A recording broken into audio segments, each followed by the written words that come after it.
Buenos días, muchas gracias por estar presente. Hoy es nuestro tercer encuentro virtual del curso de capacitación sobre diabetes mellitus tipo 2 para equipo de salud. Y bueno, contamos hoy con la presentación de diabetes gestacional, el tema de lo que es conceptos, factores de riesgo, diagnóstico, tratamiento y seguimiento a cargo de la doctora María Marta Curet, seguido por detección oportuna de diabetes gestacional, la red entre los niveles de atención a cargo de la licenciada en obstetricia Cecilia Castillo, seguido de un video didáctico audiovisual sobre la técnica de toma de tensión arterial que estuvo procesado por la licenciada Fabiana Mendiente y el enfermero Gabriel García. Seguimos con un break virtual, pausa activa a cargo de la doctora López Ávila. Continuamos con ella en el tema de alimentación, beneficios metabólicos y psicológicos, su condición física del paciente, más recomendaciones. Tipos de alimentos, platos según contextos y ámbitos de vida con la familia a cargo de la doctora Laura Calvo, y finalizamos con un debate sobre qué se hace con respecto a las recomendaciones de alimentos en el ámbito familiar y en el trabajo. Bueno, demos la palabra a la doctora Curet para dar inicio a nuestro encuentro. Buenos días a todos. A ver, vamos a ver si podemos ponerlo en la copita.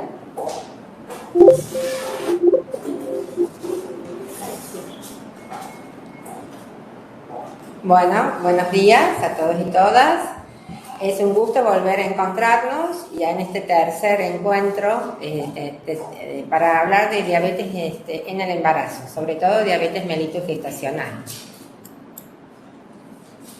Bueno, los temas que vamos a abordar hoy es concepto y fisiopatología de la diabetes gestacional, factores de riesgo, diagnóstico, seguimiento y tratamiento.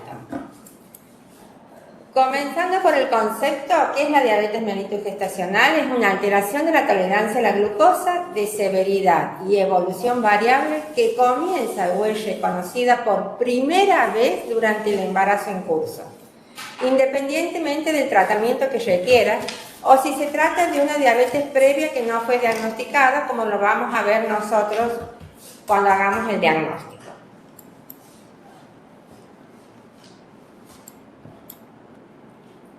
¿Quién hace el diagnóstico de diabetes mellitus gestacional?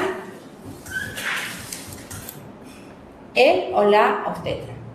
Ahí se hace el diagnóstico, ahí se debiera hacer el diagnóstico de diabetes mellitus gestacional.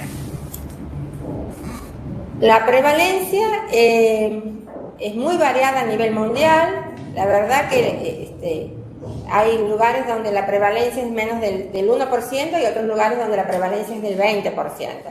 Pero en el estudio multicéntrico de la Sociedad Argentina de Diabetes la prevalencia fue del 7%. Más Santiago del Estero participamos nosotros en ese estudio con 200 mujeres embarazadas, marcamos una prevalencia del 7.8%. Los principales factores que inciden en la diferencia de esta prevalencia son que hay diferentes criterios diagnósticos para diabetes mellitus gestacional y porque hay un subdiagnóstico, ya sea porque la paciente consulta tardíamente o porque no le solicitan los estudios para su evaluación. Bueno, esto es lo que nosotros vamos a ver como la fisiopatología de la diabetes gestacional. Marca el inicio de las posibles complicaciones a partir de la semana 20, pero antes de la semana 20 nosotros ya tenemos la incidencia de lo que serían las alteraciones que van a repercutir en ese niño y en esa madre. En la madre nosotros tenemos como una prevalencia muy aumentada de diabetes o principal de diabetes la obesidad, el sobrepeso y la obesidad. La madre tiene su cortisol aumentado. El cortisol aumentado desde el inicio del embarazo es generador de mayor resistencia a la insulina. Esa mayor resistencia a la insulina va a ir haciendo que la madre en el transcurso de su embarazo vaya aumentando la glucemia y haciendo la diabetes mellitus gestacional. Pero también incide, por efecto del cortisol y de la resistencia a la insulina aumentada, una alteración en el metabolismo de las grasas. Entonces, hay mucha grasa circulante, eso va a dar un fenómeno que se llama lipotoxicidad y esa lipotoxicidad aumenta la glucemia materna. En la semana 20 empiezan a actuar hormonas, las hormonas de la placenta como la lactógeno placentaria, aumentando la resistencia, haciendo que también aumente el metabolismo de las grasas y la diabetes mellitus en la mujer. También la progesterona, que eso va a tener un pico posterior y en menor escala los estrógenos. La lactógeno placentaria, para que ustedes vayan relacionándolo con lo que es la prueba oral de tolerancia a la glucosa en la embarazada, tiene su pico máximo de acción entre las 20 y las 28 semanas y la la progesterona entre la semana 31 y 33. ¿Qué hace esa glucemia materna aumentada? Lleva a un aumento de la glucemia en el feto, porque la glucosa pasa por difusión pasiva la barrera placentaria. Entonces, glucosa alta en la madre, glucosa alta en el feto. Eso genera en el feto un aumento de la secreción de insulina. El feto ya está formado como para poder sintetizar insulina, mucha insulina para contrarrestar esa glucosa alta. ¿Qué hace esa insulina? Esa insulina aumenta la síntesis de glucógeno, donde fundamentalmente en el hígado y en el músculo, ¿sí? Entonces ahí vamos a ver nosotros que también esa insulina aumenta el anabolismo, ¿sí? Que es el crecimiento de todos los órganos y de todas las estructuras, y la síntesis de grasa. Y tenemos ahí que incide en el feto, y ese feto es un feto, ya lo voy a mostrar, macrosómico. Grande para edad gestacional, macrosomía. Esto es lo que se ve en la diabetes gestacional. En la diabetes pregestacional se puede ver también retardo de crecimiento intrauterino.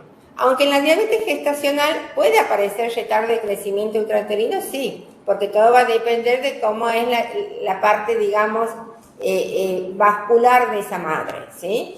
Si muchas veces tiene una placenta que no tiene una buena vascularización porque tiene ya compromiso en su circulación, ese niño puede nacer con retardo de crecimiento intrauterino. Pero en la mayoría de los casos vamos a ver lo que es el feto macrosómico o grande para edad gestacional, que es de más de 4 kilos. ¿Cuáles son los factores de riesgo? Son numerosos los factores de riesgo. Con la presencia de uno solo, eso les quiero decir, ya estamos pensando en el riesgo de diabetes gestacional.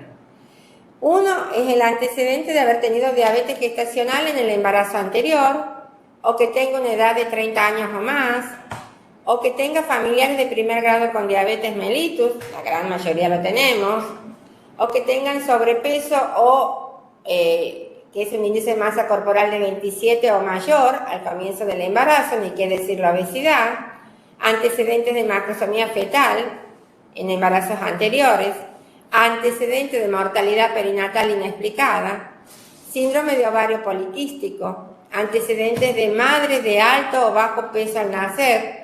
Preguntarle a ustedes qué peso tenía yo cuando nací a su madre, es importante.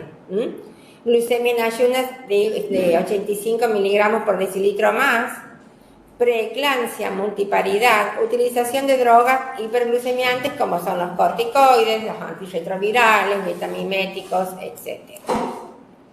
Entonces, criterios diagnósticos, una diversidad de criterios diagnósticos. Vamos a ver y vamos a poder explicar por qué elegimos uno o dos, pero no todos los que hay circulando.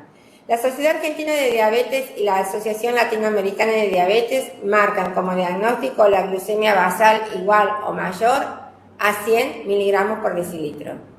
Y la prueba oral de tolerancia a las 2 horas igual o mayor a 140 miligramos por decilitro.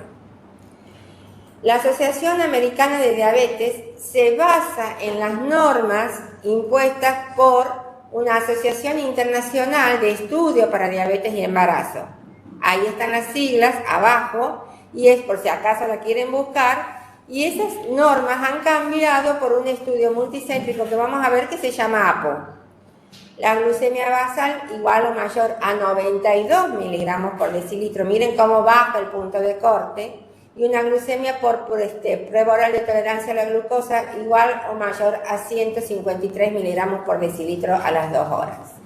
Y el Ministerio de Salud de la Nación, con las normas CLAP, es la glucemia basal igual o mayor a 105 y la postprandial igual o mayor a 140. Entonces, entre las del Ministerio y las de la SAD y ALAT, estamos con una diferencia de la glucemia basal, o sea, la glucemia de ayunas.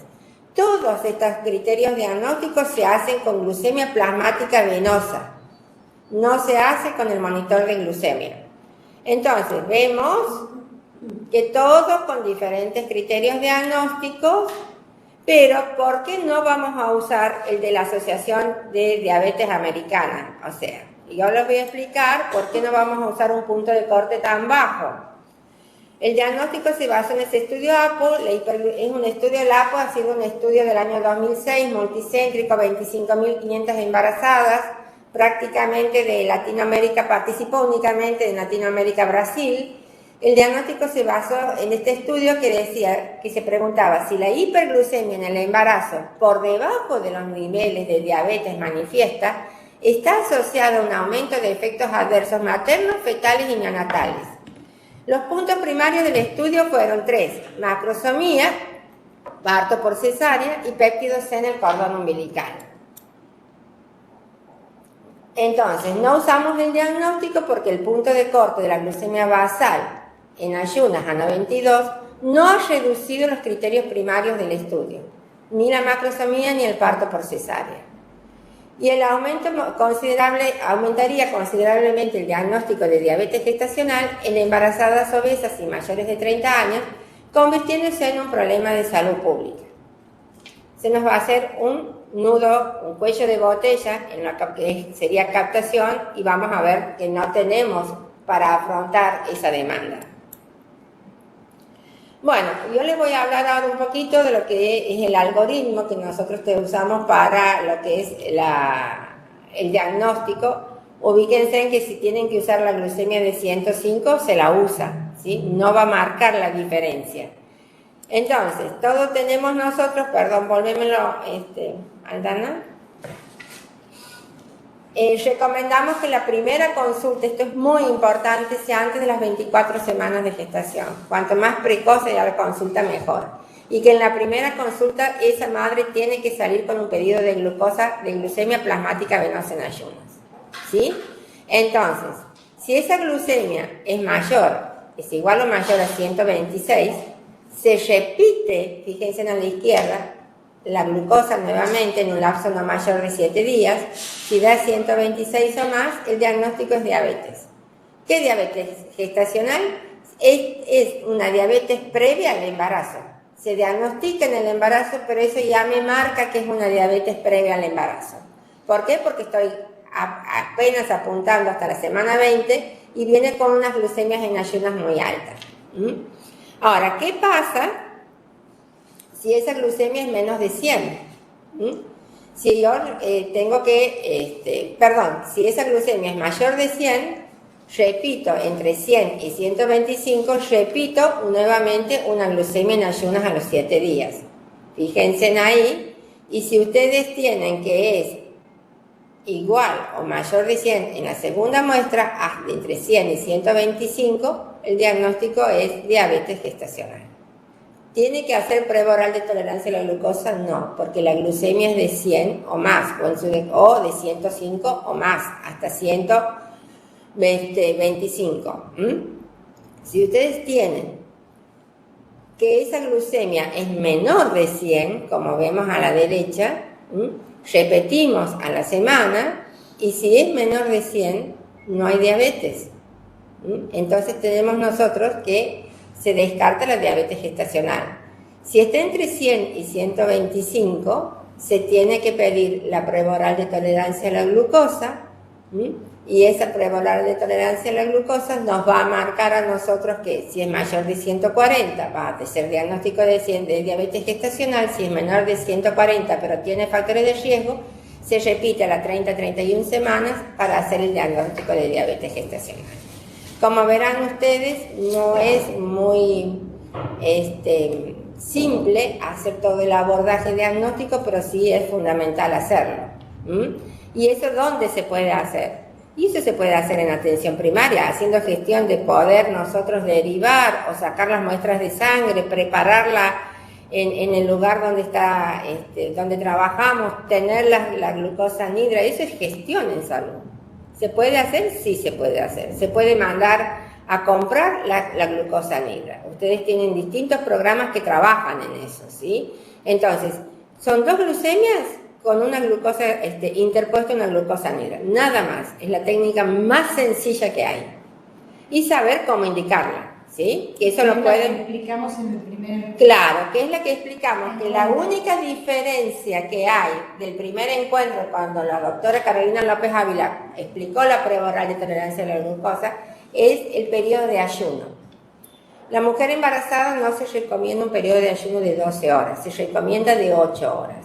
Eso es lo que diferencia con el resto de la población cuando se hace la prueba oral de tolerancia a la glucosa. Todo lo demás va igual. Pero yo les quiero decir que es, a ver, si uno se propone hacerla cuando va a buscar a esa mujer embarazada y poder hacerla, aunque no tengan el laboratorio ustedes ahí, lo pueden hacer porque ustedes pueden guardar esas muestras y después irselas a buscar, tal como lo estamos haciendo nosotros desde el programa Redes. La clasificación de Frenkel, ¿por qué se las traigo aquí? Porque es determinante de las conductas a seguir. La clasificación de Frenkel, esa vieja clasificación que la tendríamos que sacar de nuevo a reflotar, marca 3 tipos de circunstancias. La tipo A1, tipo A2 y la tipo B. La tipo A1 es aquella mujer que se presenta con una glucemia en ayunas normal, menos de 100, que porque tiene factores de riesgo se le ha pedido la prueba oral de tolerancia a la glucosa y es igual o mayor a 140. O sea, tiene el diagnóstico de diabetes gestacional por la POTG. La tipo A2 se presenta con hiperglucemia en ayunas de 100 a 129 miligramos por decilitro, independientemente del valor de la POTG. Pero fíjense que es una glucemia en ayunas alta. Ustedes pueden correr ese valor, les vuelvo a recordar, de 100 a 105. Y la tipo B, hiperglucemia en ayunas de 130 miligramos por decilitro o más. ¿Por qué es importante de esto? Porque esto nos dice cómo vamos a hacer el seguimiento, cómo vamos a hacer el tratamiento inicialmente. El tratamiento según la clasificación de Frenkel es, en las clases A1 y A2 se indicará insulinoterapia solo cuando después de una semana de cumplimiento del plan de alimentación los valores de monitoreo glucémico sean en ayunas mayor de 100 o postprandial a las 2 horas mayor de 120.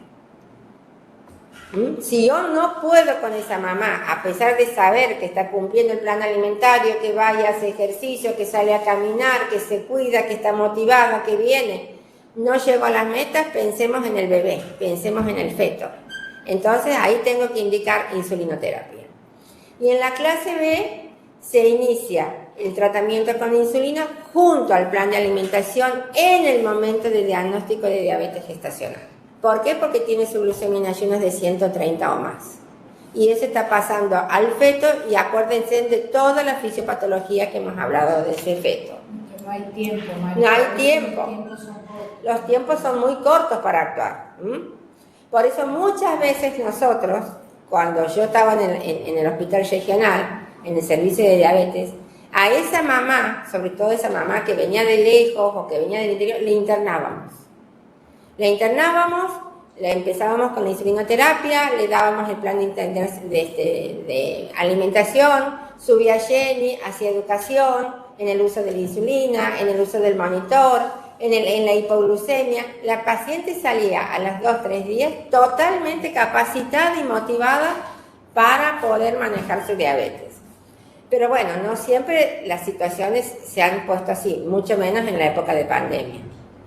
Entonces, las normas de seguimiento de diabetes mellitus gestacional, el manejo debe ser interdisciplinario. Solo no hacemos nada. tenemos que, esta es la mejor prueba para decir el equipo está de pie y el equipo tiene que trabajar. El equipo de salud tiene que trabajar conjuntamente por esa mamá y ese bebé. La frecuencia de visitas a partir del diagnóstico semanalmente hasta lograr metas de control metabólico. Nosotros teníamos turnos protegidos.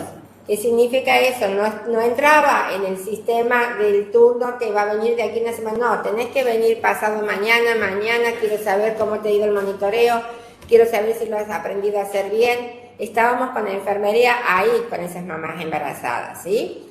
Para saber, para lograr las metas, hasta que yo logro las metas o uno logra las metas, tiene que ser semanalmente el control. Posteriormente, si tienen plan de alimentación únicamente como tratamiento y actividad física, cada 15 días hasta la semana 36, donde ya esa mamá va a programar su parto en lo que es la maternidad, y luego semanalmente hasta la internación.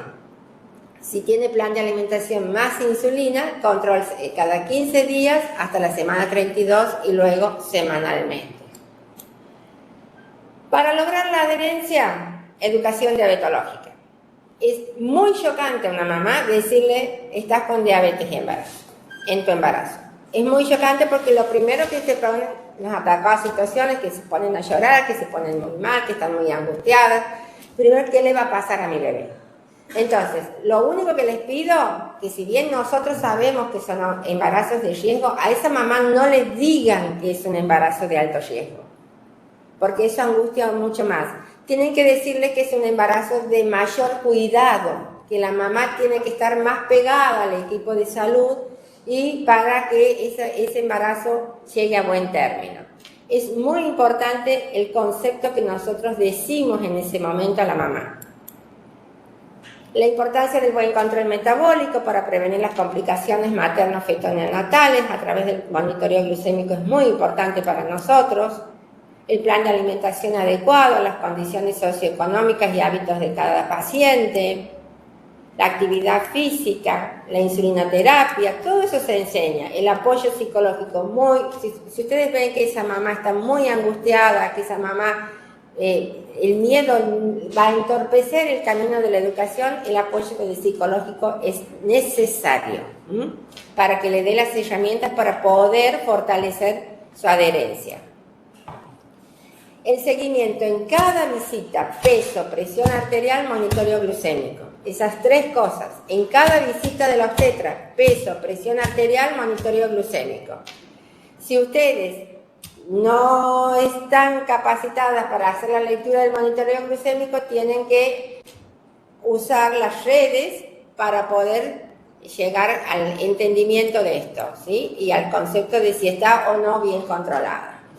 Con respecto al peso, tenemos el estado nutricional previo y la ganancia de peso. Siempre preguntarle a la madre, ¿qué peso tuviste cuando vos te embarazaste?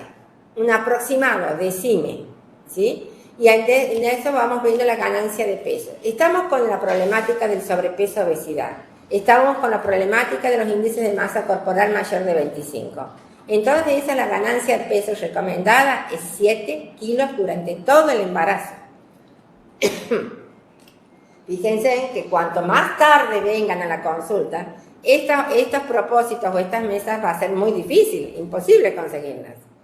Entonces, lo importante de este mensaje, no debe bajar de peso, no debe llevarle un plan alimentario para que baje de peso, no debe tener menos de 1800 calorías día, esa mamá en ese embarazo para aportar los nutrientes al feto. Se recomienda en peso normal una ganancia en el peso normal, no en la sobrepeso y obesidad, una ganancia de peso de más o menos medio kilo semanal, 500 miligramos. Pero eso en sobrepeso y obesidad no es así, ¿sí? El monitoreo glucémico, las metas. En ayunas, 70-90 miligramos por decilitro. Son metas muy bajas para evitar el impacto de la glucemia en ese feto. Y a las 2 horas postprandial, de 90 a 120 miligramos por decilitro, medida a partir del inicio de la comida. Estas glucemias son de medición capilar, o sea, a través del monitor de glucosa. Cuando se use el plasma venoso, porque no tengan el aparato, se tiene que agregar 10 miligramos por decilitro a estas métricas. Frecuencia de monitoreo glucémico. Clase A1 y 2 de Frenkel, un control en ayunas y 2 controles postprandiales por día. Y ahí uno tiene que ir más o menos haciendo artesanalmente. A ver, ¿cómo va a ser esos post? Todos los días un ayuno. Todos los días tengo que saber que esa mamá amanece con la glucemia dentro de metas. Pero el postprandial puedo hacerle variar. Algunos días hago post desayuno y post almuerzo, otros días hago post almuerzo y post cena, otros días hago post almuerzo post merienda. Voy viendo, haciéndole, marcándole en una planilla para que yo vaya siguiendo los picos de glucemia postprandial y no haya fugas o escapes. Cuando estamos en la clase B de Frenkel, que dijimos que está con insulina esa mamá, se recomienda aumentar los controles por día, igual que en una diabetes pregestacional, para evitar escapes de hiperglucemia y poder intensificar el tratamiento. Esa mamá generalmente ya está con la glucemia basal, más las glucemias que se va a dar con la insulina rápida antes de las comidas. El tratamiento. No farmacológico, cambios en el estilo de vida, como hemos visto, ¿sí? Y el farmacológico, insulina. Cuando la glucemia, vuelvo a repetir, en ayunas es igual o mayor de 130 miligramos por decilitro, o cuando a pesar de cumplir con el control de peso, los valores de glucosa del monitoreo glucémico están por arriba de las metas en el 80% de las determinaciones. Atención, metformina no. 10 años hemos estado tratando de poner antidiabéticos orales a las embarazadas. Entre la metformina y la glibenclamida y ninguna de las dos. Metformina atraviesa la barrera placentaria, su efecto puede ser deleterio en condiciones asociadas con disminución de la perfusión placentaria. Eso está estudiado en estudios multicéntricos, pero de mucha gente, de más de 30.000 mujeres embarazadas en todo el mundo. Entonces, disminución de la perfusión placentaria se asocia con retardo de crecimiento intrauterino. Por eso no hay que usarlo.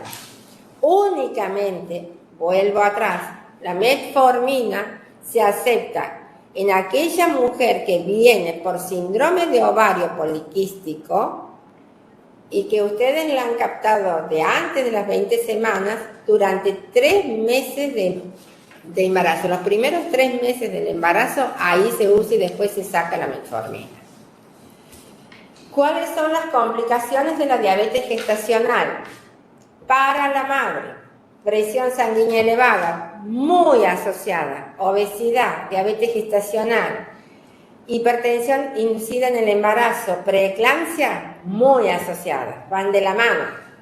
Y también que a la mamá tenga diabetes tipo 2, de más del 70% la probabilidad en 10 años que tengan diabetes 2 en el futuro. Saliendo del embarazo, quedan con ese riesgo muy aumentado de hacer diabetes 2. Durante 10 años hay que buscarla. Por eso para nosotros el periodo intergenésico es muy importante. Si esa mamá ha tenido un bebé y ha cursado un embarazo con diabetes mellitus gestacional, recomendamos durante 2 años no embarazarse. Pero esos 2 años trabajar con esa mamá, contra la obesidad, contra el sobrepeso, si ha quedado hipertensa, que se le haga el tratamiento adecuado, sacarle todo, tratar de reducir en lo posible los factores de riesgo para que vaya en mejores condiciones a un nuevo embarazo. ¿Por qué? Yo no lo traigo acá este concepto, pero hay un concepto que se llama epigenética. Y la epigenética es cruel, es un marcador que nosotros no podemos hacer, o sea, no podemos revertir si no actuamos como equipo de salud. ¿Se puede modificar la epigenética? Sí, pero tenemos que trabajar en eso. Para el bebé es nacimiento prematuro y malformaciones, ya lo vimos. Estas las malformaciones se dan más en la diabetes pregestacional, no lo vemos tan... Yo particularmente nunca he visto un bebé mal formado por una diabetes gestacional. El síndrome de insuficiencia respiratoria, por favor, si me lo quieren preguntar después, hablemos de lo que es maduración pulmonar fetal, cuándo y cómo hacerla. pero sí nosotros tenemos que, si hay una amenaza de parto prematuro, ese bebé tiene riesgo de síndrome de insuficiencia respiratoria. Y a veces también, cuando no han sido madurados, se ve esa complicación la más frecuente en neonatología. Muerte fetal, macrosomía, exceso de peso al nacer, con todo lo que lleva a la macrosomía, si es un parto vaginal, las distocias y todo lo demás. Parto por cesárea, que obliga a ir un parto por cesárea un feto macrosómico, hipoglucemia y convulsiones, eso lo ven en neonatología, y obesidad y diabetes tipo 2 del adulto. En ese niño que ha nacido con esa epigenética, tiene el 60% de probabilidad de tener obesidad y diabetes tipo 2 cuando sea adulto. Y más aún, si hay mayor obesidad desde la infancia, ahí nomás la diabetes tipo 2 en la adolescencia o en la infancia. Así que estamos nosotros con un complejo panorama para esa madre y para ese niño. Por último, el tratamiento de la diabetes durante el embarazo o de la diabetes gestacional previene la morbilidad y la mortalidad maternas y perinatales. No sé por qué no pasa. La diabetes gestacional puede ser tratada en el primer nivel de atención si los equipos de salud están adecuadamente capacitados. Y la frecuencia de los contactos entre las pacientes con diabetes gestacional y los servicios de salud depende de las necesidades creadas por la educación de la paciente y la motivación de la misma. Y también de la capacidad del sistema de salud. ¿Qué le podemos ofrecer a esa mujer embarazada con diabetes gestacional? Eso también se consigue mucho con la red de telesalud. Es muy importante, sobre todo para ustedes las que están en el interior, ¿sí?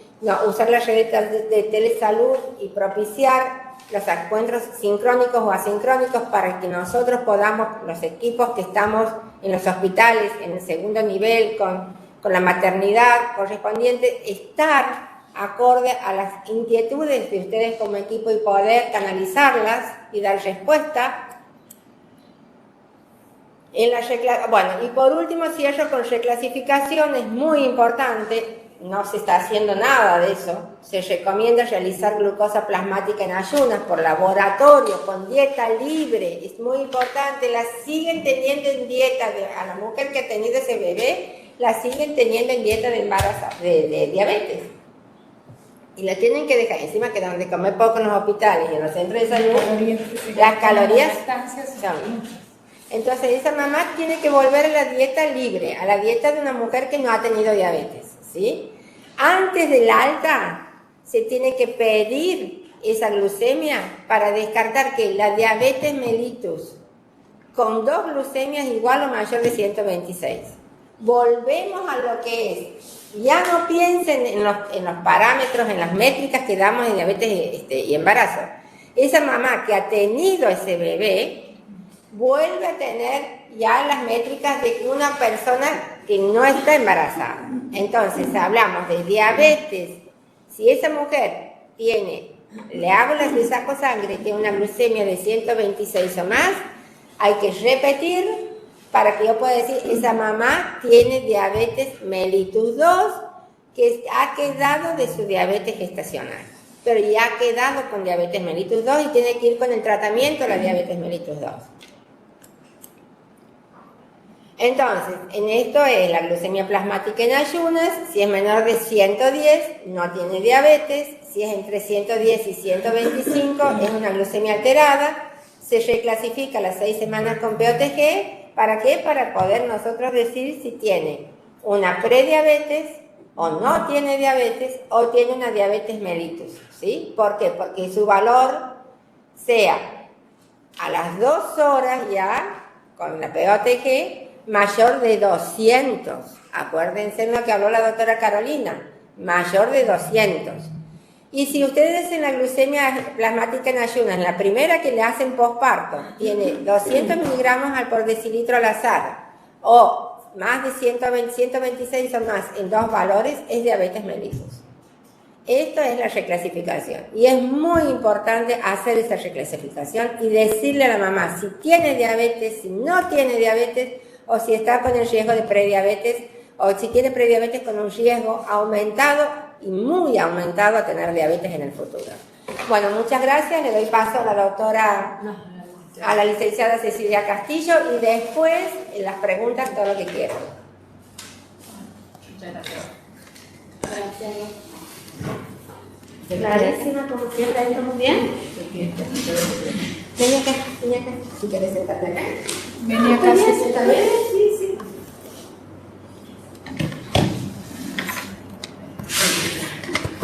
Bueno, buen día. Un gusto, la verdad, estar compartiendo estos espacios que son productivos y que siempre nos llaman a la reflexión, a nuestras prácticas cotidianas.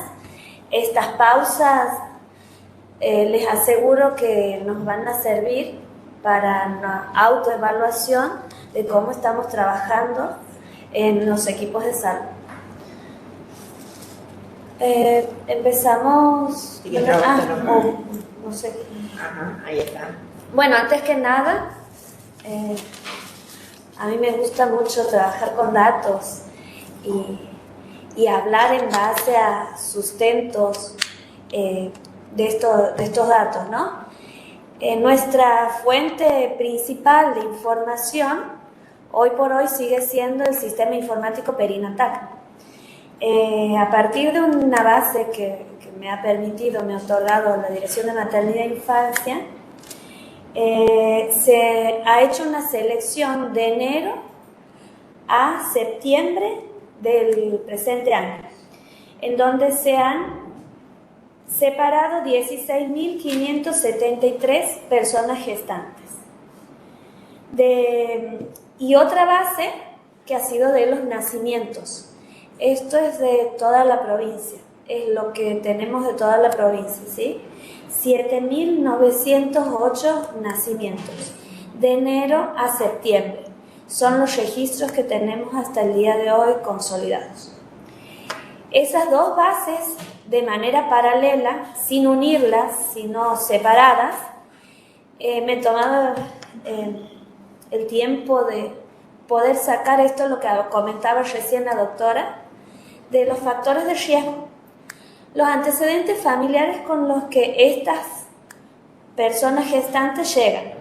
En el caso de la base de datos de personas gestantes tenemos un 24%, y en los nacimientos es un 15%. ¿Por qué la diferencia? Porque en los nacimientos hay que reconocer que llegan muchas mujeres ya pariendo sin haber tenido controles prenatales, ¿no? Entonces, hay una diferencia en esto, ¿no? Y también en cuanto a la calidad del dato, al registro que tienen en el sitio. Antecedentes personales. En las personas gestantes tenemos 1% y en los nacimientos, en las puérperas ya que han parido, 2%. O sea, ¿qué significa antecedentes personales? Que son mujeres que ya sabemos que tienen diabetes, que a esa diabetes se le aumenta el embarazo, ¿sí? O sea, ya viene en estas condiciones las mujeres, ya el sistema de salud ha llegado tarde porque su embarazo ya llega con ciertos factores de riesgo que a esa altura ya no los podemos modificar. Otro factor de riesgo que me parecía interesante ver, el peso del último recién nacido previo. O sea, el último hijo que han tenido, si no ha sido un aborto, ¿qué peso ha tenido? Y si este era mayor a 4 kilos, en la base de datos de personas gestantes era un 5%. O sea, un 5% del total de personas gestantes ya tiene un riesgo, ¿sí? Que ya les voy a ir diciendo más adelante cuánto significa ese 5% en el 16.573 pesos. En la base de datos de los recién nacidos, de las puérperas, esto es de un 4%. La glucemia, otro dato también en la glucemia, menor a 20 semanas, que ha dado anormal. El CIP lo considera anormal mayor a 105 miligramos por decilitro, ¿sí? Entonces, del total de estas personas gestantes que han tenido una prueba, una glucemia, antes de las 20 semanas y que ha dado mayor a 106 hasta 300, ha sido un 2%. Interesante el dato, pero para mi gusto demasiado poco, ¿no? Creo.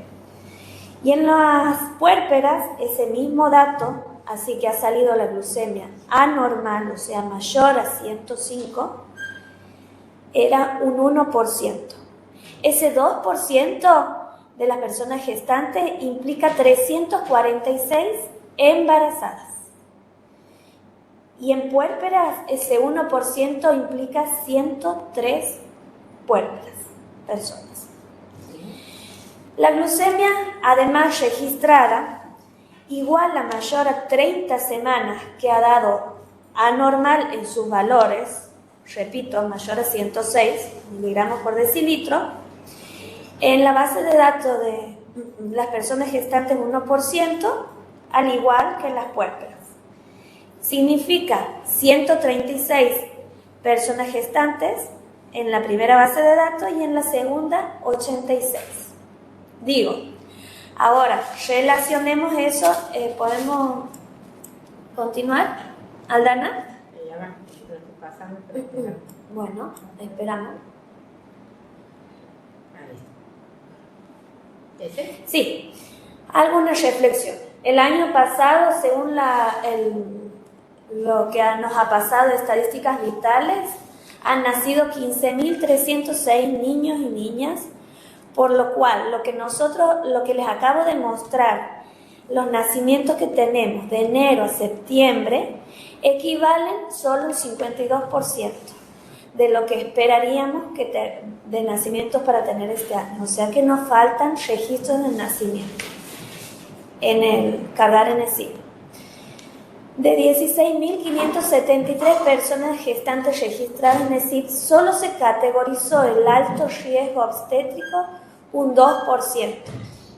O sea, eso es totalmente inaudito, porque todos los que hacemos obstetricia sabemos que el 80% del total de las personas gestantes va a cursar su embarazo, parto y puerperio de manera normal, significa sin riesgo obstétrico, como un proceso fisiológico. En cambio, un 20% va a tener algún riesgo, y a eso es lo que le llamamos categorización del riesgo obstétrico, un alto riesgo obstétrico, ¿sí? Se espera un 20%. Nosotros de ese 20%, como vemos, solamente hemos podido categorizar el 2%. Digo, llamo a la reflexión que debemos registrar la categorización del riesgo. La prevalencia de diabetes gestacional es, como recién nos había dicho la doctora, entre un 7 y un 10%. ¿Podemos continuar? Sí. Bueno, aclarado en qué situación estamos, y a esto le voy a agregar que desde enero hasta octubre del presente año solamente hemos tenido 99 teleconsultas con diagnóstico de diabetes mellitus gestacional. De enero hasta octubre en toda la provincia. 99 en total teleconsultas. ¿Qué significa? Que no solamente no categorizamos, sino que no hemos pedido la derivación o una teleconsulta a través de una segunda opinión, usando los nuevos instrumentos tecnológicos que hemos estrenado desde la pandemia hasta aquí, ¿sí? Mucho de esto tiene que ver con la gestión que hacemos de los pacientes, de las personas gestantes y de las puérperas dentro de los equipos de salud. Desde la búsqueda activa hasta la categorización del riesgo obstétrico, el cuidado especializado que necesita según el riesgo que hayamos diagnosticado y el seguimiento en terreno. La búsqueda activa, bueno, no es necesario muchas veces esperar que las personas gestantes vengan a la UPA, al CAPS, al hospital, a la posta, a hacerse los controles. ¿Sí? La salud no tiene un domicilio, de hecho, la salud es una construcción. Entonces, es interesante que podamos abrir nuestras mentes, abrir nuestras líneas de trabajo, abrir nuestras estrategias y nuestras formas de pensar, que no solamente a través de los agentes sanitarios podemos hacer una búsqueda activa, sino también aliarnos de otras organizaciones, como por ejemplo grupos ya formados, se me ocurren las Madres del Pacará, la Mesa de Gestión de Zona Sur, la Mesa de Reconquista, el Comedor de la Católica. Son grupos sociales, organizaciones, en donde las mujeres asisten. Entonces, sería muy bueno si podemos coordinar acciones con las personas que permanentemente están trabajando ahí para preguntarle, para poder ser accesibles, amigables nuestros servicios de atención primaria y que ellos tengan la suficiente confianza de poder decir, este mes no me ha venido, estoy con una sospecha. Entonces, de esa manera poder reservar un turno, poder tener turnos reservados para ser accesible un test de embarazo y de esa manera se concrete una captación precoz tan importante y tan deteriorada que viene desde la pandemia hasta aquí. ¿Sí? Sí, perdón que te Sí. interrumpa, también la mujer que accede y no es diagnosticada, que también la que va al control y no lo vemos, que tiene una diabetes gestacional. Tal cual. Tal cual. Gracias, doctora, por su aporte. Otras formas son, estamos ahora con plena campaña de vacunación. En esa misma campaña, ¿quién lleva a los chicos? Las madres, las mujeres. Entonces, si habemos mujeres que tienen, como ha dicho la doctora, empecemos a mirar buscando, porque el que no busca no encuentra. Si vemos una mamá que tiene muchos niños que lleva a vacunar, que viene con un sobrepeso, que se agita al caminar, que busquemos, ofrezcámosle. ¿Hace cuánto no te has hecho un control con tu obstétrico? ¿Hace cuánto te gustaría, te estás cuidando? Le hagamos accesible porque en nuestra cultura el cuidado de las mujeres no es una prioridad. Desgraciadamente siempre se prioriza el cuidado del niño. Voy a recordarle a mi mamá que ella siempre me decía a mis hermanas y a mí, la cuidadora siempre se tiene que cuidar primero, porque si no, ¿quién va a cuidar a los chicos? Importante mensaje que me hacía reflexionar de que yo primero tenía que cuidarme yo, mi salud, para estar fuerte y poder cuidar a mis niños.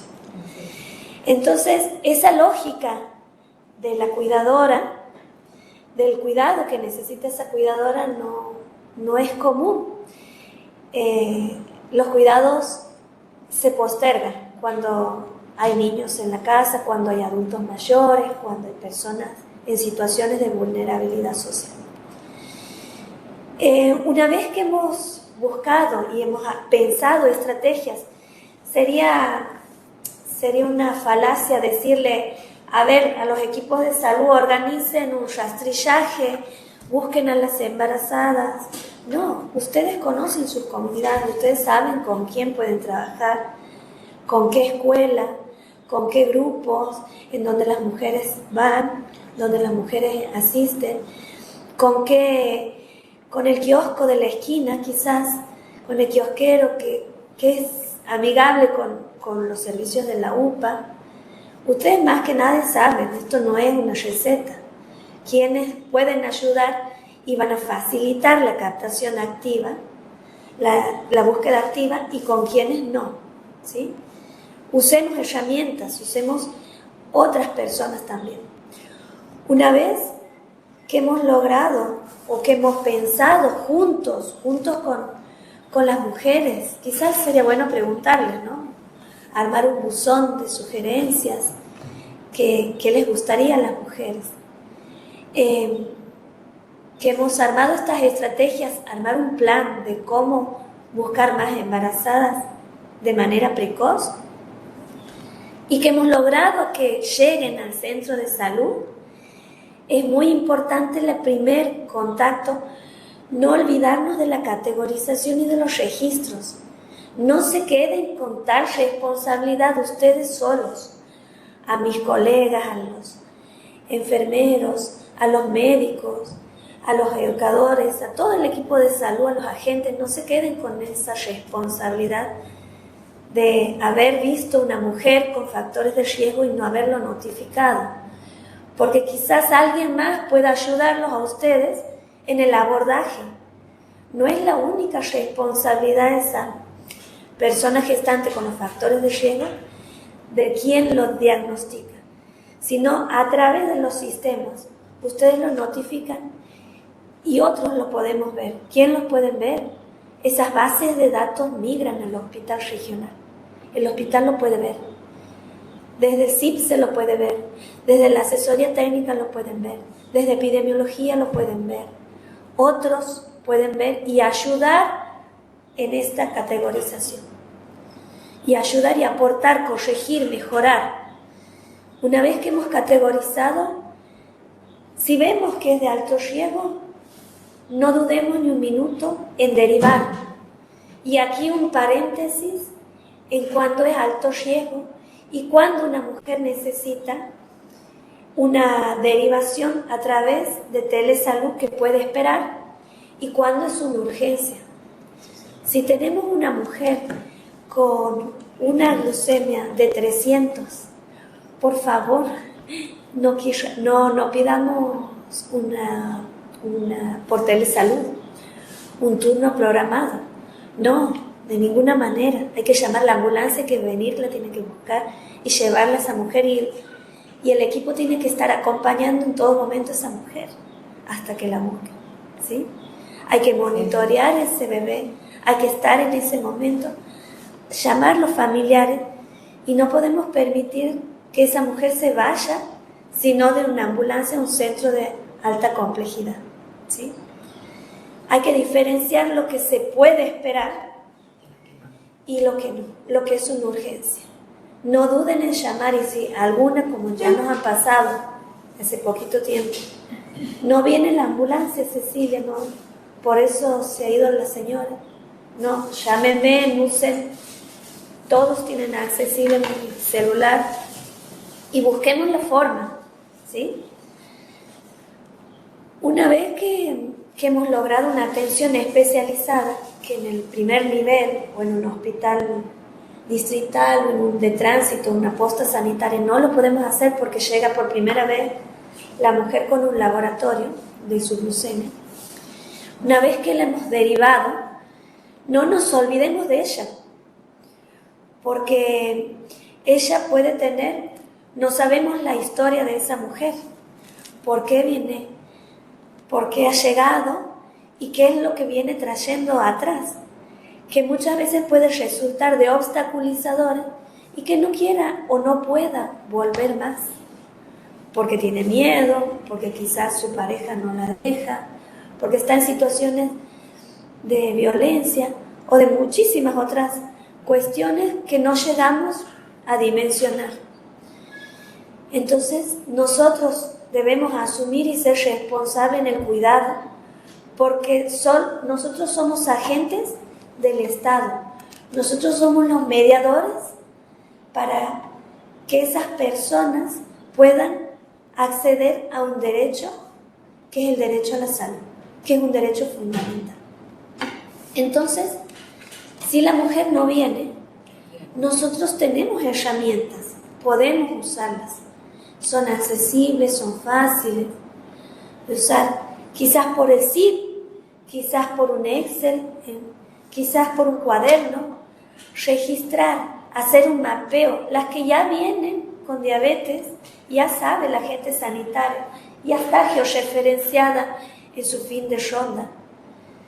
Y las nuevas que van a hacer diabetes gestacional durante el embarazo, ellas las podemos registrar, marcarlas, color, fichita, la estrategia que a ustedes más les parezca amigable dentro de sus equipos de salud, pero que no solo esté en el consultorio de obstetricia y sea accesible cuando el obstétrico entre y tenga la llave de las embarazadas con diabetes gestacional, sino que esté accesible a todo, a la trabajadora social, al educador, al agente sanitario, al médico, al odontólogo. Todos necesitamos saber, y es muy importante, saber quiénes son las embarazadas con diabetes gestacional.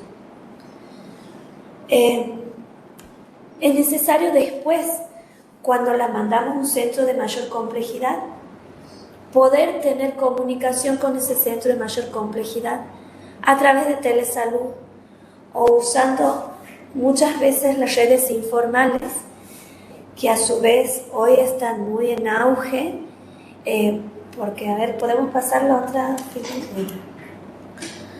Porque desde hace unos años, un par de años, nuestra provincia, para la gestión de los pacientes, sobre todo de las personas gestantes, se ha organizado en 2 corredores, como ustedes lo pueden ver. Esto a través de un arduo trabajo del programa de redes.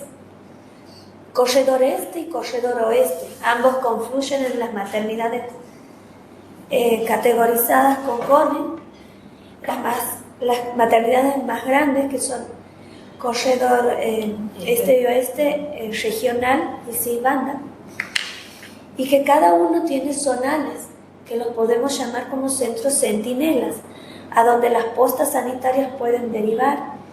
Y si no encontramos una atención especializada que se le pueda dar a esa persona gestante que ha sido categorizada de alto riesgo para diabetes gestacional, o que ya tiene el diagnóstico, busquemos. Tenemos, ustedes ya lo saben, los grupos de WhatsApp del Corredor Este y del Corredor Oeste, en donde compartimos información, en donde compartimos a través de esas redes informales, pero útiles también, podemos lograr información para tener un seguimiento posterior. Porque no es que ya le han enseñado cómo tiene que usar la insulina, que vuelva a su casa y que vuelva recién cuando vaya a parir, cuando tenga contracciones o cuando tiene la fecha ya para la cesárea. No. El durante también es importante.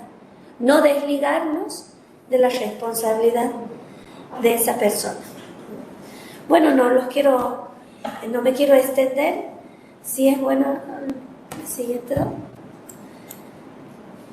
Yo sí quiero dejar un espacio de intercambio que para este tema de redes, de derivación, de referencia y contrarreferencia, me gustaría escucharlos para construir juntos un sistema de referencia, contrarreferencia. Nosotros ustedes me conocen de hace una década que vengo trabajando en el Ministerio de Salud y que hemos probado distintas formas. Ustedes díganme cuál les ha resultado mejor que otras, qué proponen, porque yo creo que en este trabajar, construir juntos, vale más que una directiva que venga del Ministerio de Salud. Bueno, los escucho. Bueno, muchas gracias, Cecilia.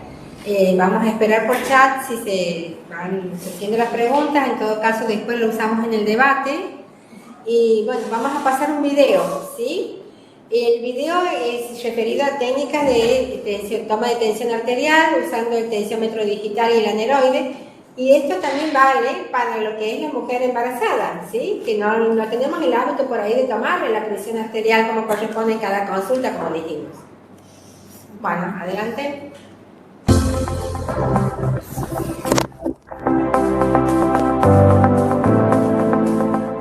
Técnica de control de presión arterial.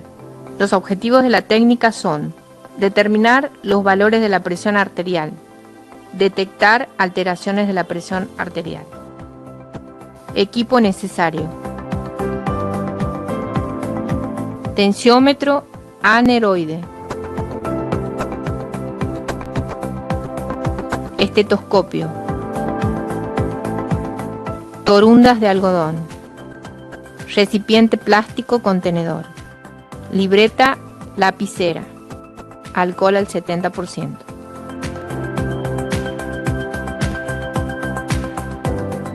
Recomendaciones.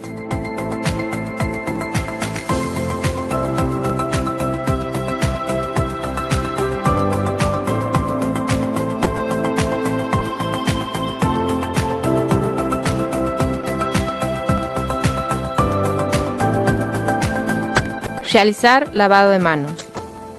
Solicitar a la persona se siente con la espalda recta apoyando contra el respaldo, formando un ángulo de 90 grados con el asiento. Apoyar el brazo a la altura del corazón sobre una superficie firme con la mano en pronación o supinación. Recuerde que el brazo no debe estar comprimido por la ropa.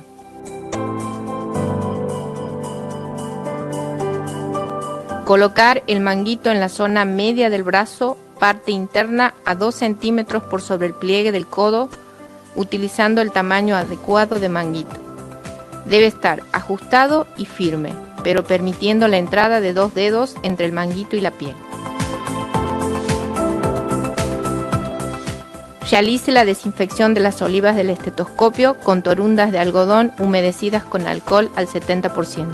Palpar la arteria humeral a la altura del pliegue del codo, colocarse en los oídos los auriculares del estetoscopio.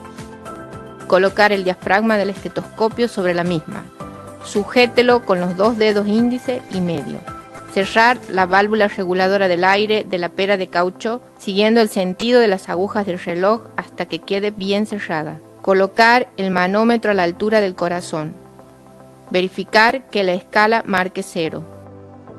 Y prosiga a insuflar el manguito hasta 30 milímetros de mercurio por encima de la cifra en que deje de percibir el pulso radial.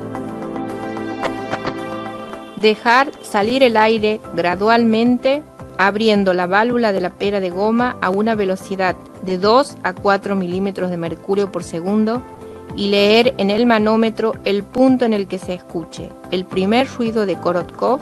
Identificar ese punto como presión sistólica o máxima. Continuar la descompresión gradualmente y observar el punto en que los ruidos repentinamente se debilitan. Identificar esta cifra como presión diastólica o mínima. Permitir la salida del aire restante y retirar el manguito del brazo. Registrar los valores obtenidos. Realizar lavado de manos. Técnica de control de presión arterial con tensiómetro digital. Realizar lavado de manos. Solicitar a la persona se siente con la espalda recta apoyando contra el respaldo, formando un ángulo de 90 grados con el asiento. Apoyar el brazo a la altura del corazón sobre una superficie firme con la mano en pronación o supinación. Recuerde que el brazo no debe estar comprimido por la ropa. Verifique el correcto funcionamiento del dispositivo.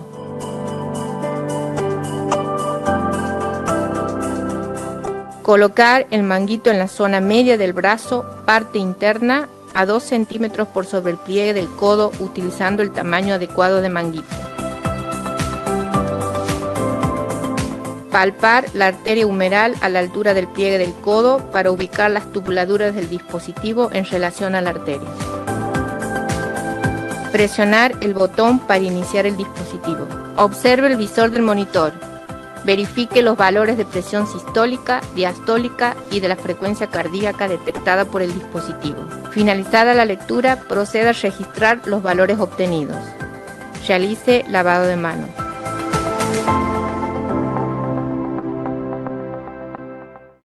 Buenos días. Bueno, como Jenny les contó, vamos a seguir con la segunda parte de este encuentro, que es vamos a hablar en la primera parte de comportamiento alimentario Y en la segunda parte, ¿qué es lo que debería comer una persona que tiene diabetes? Vamos a hacer en lo posible con Laura y preparamos cosas bien prácticas para que se lleven al consultorio o al lugar donde ustedes se encuentren con la persona que van a atender. Y es importante que entendamos qué es el comportamiento alimentario. El comportamiento alimentario es todo lo que hacemos para preparar el alimento, comprarlo, almacenarlo, elegirlo, disfrutarlo. Entonces, quiero que me cuenten algo. Ustedes vayan escribiendo mientras yo les voy contando cómo construimos este comportamiento alimentario. Quiero que piensen que han hecho ayer feriado y cómo ha sido su día, con quién han comido, si han comido en familia, qué preparaciones han tenido, si creen que han comido adecuadamente o no. Vayan contándome en el chat, no es para criticar, recuerden que en alimentación no criticamos, sino que vamos a ir charlando sobre algunas cositas. Entonces, el comportamiento alimentario tiene que ver con funciones que tiene la comida también. La comida tiene funciones fisiológicas, nos permite desarrollarnos, crecer, aumentar o bajar de peso según lo que necesitemos.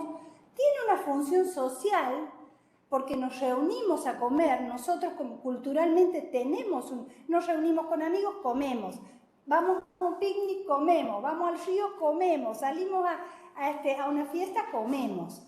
Y psicológica porque la comida nos da placer y eso no hay que sacarlo de nuestras vidas, el placer es parte de nuestra alimentación. Entonces si yo a un paciente le saco el placer, no va a ser lo que le digo. Tenemos 4 sistemas que están relacionados, que son el sistema emocional, el sistema hedónico, el sistema homeostático y el sistema social y medio ambiente. Estos sistemas se entrelazan, se cruzan en lo que es el comportamiento alimentario. Seguí, Laura. Entonces, ¿qué pasa con nuestro sistema social? ¿Cómo se ven ustedes? No quiero que piensen en un paciente, pensemos en nosotros para después poderlo trabajar con mi paciente. ¿Cómo es mi sistema social? ¿Cómo es mi cultura? Yo vivo en Argentina, como carne, como asado, como guiso, como empanada, como tamal. ¿Cómo es mi alimentación según lo que yo he adquirido socialmente? Si voy al club a jugar o al fútbol, ¿qué hago en el club? ¿Tomo gaseosa después del partido de fútbol? ¿Qué es lo que hago culturalmente? ¿Y qué me vende socialmente el mercado? ¿Qué me dice? La gaseosa, si yo hago un cumpleañito de mi hijo de 5 años y no pongo gaseosa, ¿estaría mal? ¿O yo puedo hacer eso y no decir, ay, qué miserable, no ha puesto gaseosa? Entonces, ¿qué nos dice la cultura y cómo nos hemos construido? ¿Qué me dice la publicidad? ¿Cómo se comporta mi familia? Recién me acordaba que mi abuela escondía arriba de mi casa una heladerita chiquita y ahí tenía lo mejor. Pero tenía duraznos, entonces yo quería eso prohibido. Pero miren qué bueno, deseaba los duraznos, porque aparte había chocolates y otras cosas también. Pero también había una fruta, un durazno, y eso era prohibido. ¿Y qué quería yo? Lo prohibido. Eso es lo que tenemos que pensar para que cuando nosotros trabajemos la conducta alimentaria con ese paciente, no prohibir, porque la prohibición va a generarle un deseo. ¿Qué hago con mis amigos? Mis amigos, bueno, vamos a caminar, vamos a andar en bici, o vamos a comer, no hagamos otra cosa, nos reunimos solo para eso. ¿Cuál es la norma social? Si yo tengo una familia que presenta una mesa, alimentos como las verduras, las frutas, donde yo puedo acceder a alimentos saludables y donde genero una mesa donde vamos a charlar cómo te has sentido hoy, cómo están tus emociones, por qué estás enojado, qué te pasó en la escuela. Genero un trabajo que tiene que ver con mi comportamiento alimentario. Si nosotros nos ponemos frente a una pantalla con una cantidad excesiva de comida, esto se estudia. Si uno dice, bueno, yo pongo una compoterita que tenga pochoclo, o pongo el balde del cine de pochoclo, No importa la cantidad que ponga, yo tengo que completar eso que me han dado, lo termino todo. Entonces, ¿cómo sería lo bueno? Poner poquito, porque eso está comprobado. Yo completo, tengo que terminar ese paquete. Por eso la industria tiene que hacer cosas pequeñas, es lo que se está trabajando actualmente. Hagamos paquetes pequeños para empezar y terminar, y se acabó. La papa de 25 gramos, el chocolate que tenga 25 gramos. Entonces, no está prohibido, pero sí medido. ¿Me están comprendiendo hasta ahora? Y qué bueno ver que nuestro papá, nuestra mamá, come verduras. Es muy importante lo que vos dices, Lauri, porque muchas veces vienen los padres preocupados por sus hijos y dicen, ella no come nada de verdura y de fruta. ¿Y usted come fruta y verdura? No, yo tampoco. Y el niño aprende por el ejemplo. Qué lindo sería ahora que estamos en el Mundial de Fútbol, vamos a Argentina, que Messi no se ponga una Pepsi y se ponga una fruta. Y los chicos chochos van a comer una fruta porque van a decir, quiero ser como Messi. Yo no creo que Messi, con ese físico que tiene, tome Pepsi. Creo que él debe tener una alimentación que es adecuada para un deportista de alto rendimiento. ¿Qué pasa con el otro sistema? Hemos visto lo social, que lo tenemos, no hay que dejar de hacer, el paciente no tiene que dejar de ir a una reunión por no comer una torta. Ahora vamos a hablar con Laura de eso. Existe otro sistema, que es las emociones, cómo yo relaciono la comida con esa emoción. ¿Qué pasa si mi mamá lloro y me da un caramelo, lloro, me da una galletita? No me deja sentir. ¿Se acuerdan que en el primer encuentro trabajamos un poquito? Hoy también vamos a trabajar las emociones. Entonces, si yo estoy enojado, quiero estar enojado. Y dice, ¿estás enojado? ¿Qué te pasa? ¿Por qué estás enojado? Pero no tapar la emoción con comida. Los pacientes me dicen, Laura, y no sé si a vos también, estoy ansioso, como por ansiedad. Y la comida no nos va a curar la ansiedad. Entonces tenemos que pensar, ¿qué te pasa? ¿Por qué estoy ansioso? ¿Es mi personalidad ansiosa? ¿Es que estoy ansioso porque tengo muchas cosas? Entonces pensar qué me genera esa ansiedad y no ir a la comida, porque si no ese camino, ansiedad-comida, lo construyo diariamente y cada vez que estoy ansioso, como. Estoy ansioso, como. En cambio, si yo, como les digo a los pacientes, cortemos ese círculo. Estoy ansioso, charlo con un amigo, me voy a caminar, saco a pasear al perro, me voy a encontrarme con alguien que me puede escuchar. Si estoy ansiosa, tengo muchas cosas que hacer, no sé cómo hacerlas, me ayudas, busco qué es lo que me genera la ansiedad y no recurro cada vez que tengo una emoción negativa, aburrimiento, estrés, ansiedad, a comer. Entonces es importante, despego la emoción de la comida. Entonces lo trabajo con esa persona que tengo en el consultorio, porque cuando va a buscar comida no busca una fruta, estoy ansiosa, me busca una manzana, busca carbohidratos, la comida que se llama comfort food. Y eso deja una huella en el cerebro que cada vez que yo quiero comer algo, me voy a buscar una media luna, una factura, algo que sea grasa. El tercer sistema es el sistema hedónico de recompensa. Si yo a mi paciente le digo, usted no puede comer chocolate, ¿qué va a querer el paciente? Chocolate.